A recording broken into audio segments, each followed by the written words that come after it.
We have an equation with a couple logs on the same side of the equation, no logs on the other side, so we can't use that trick where we set the insides equal. Everything has to be in a log for that to happen. This 3 right here is messing that up. This plus sign is also something we have to deal with. We want to have just one log on one side of the equation, so we're going to use that condensing formula where if two logs with the same base are added together, we can rewrite that as one single log with these inner pieces being multiplied together. That addition becomes the multiplication inside of one log, x plus 5 times x minus 1. Everything else about this equation is going to stay the same. And at this point, I do have on the left side a single log with nothing on the outside of that log, and over here there's no logs at all. So I'm going to switch forms to exponential form. The questions are, what's my base? Hopefully you're like, this is the base. And then the exponent is the number over here. So I'll say 3 to the third power is going to equal whatever was inside of that log, which in this case is x plus 5 times x minus 1. Well, let's take care of the 3 cubed. That's the easiest to think about. 3 to the third, 3 times 3 times 3, that is 27. And on the left side, I will have to take x times x times negative 1, 5 times x, 5 times negative 1, combine all of my like terms. And after I do that, I will get x squared plus 4x minus 5 equal to 27. This is a quadratic. I can tell because I have an x squared term and an x term. So that means one side should be equal to 0. So I could hopefully factor, or if you want to apply the quadratic formula, knock yourself out. I will subtract 27 from both sides to get that one side to be 0. These guys will be like terms. They will combine.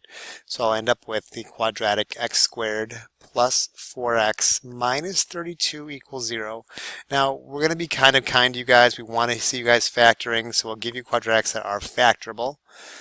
So at this point, I am going to try to figure out numbers that can multiply to make negative 32 and then have the inners and outers combined to make 4x. So as I break this thing down, two things that multiply to make x squared are x and x.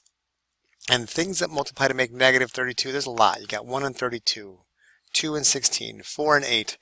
I don't know if I'm missing any, but 4 and 8 sounds promising to me because 4 and 8 are this many apart and it's a negative. So if I go with a 4 and an 8, I'll get an 8x and a 4x, and they're going to have opposite signs. And if I want them to combine to make a positive 4, I'll go positive 4, positive 8, negative 4. Then each of these factors will be set equal to 0. So if x plus 8 equals 0, x is equal to negative 8.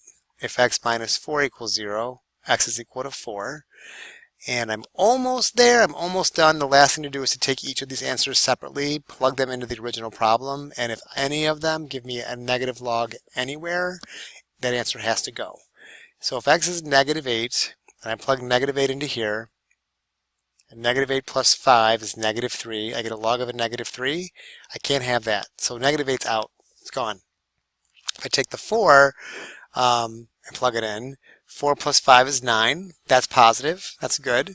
And 4 minus 1 is 3. Again, a positive number. So this doesn't cause any problems.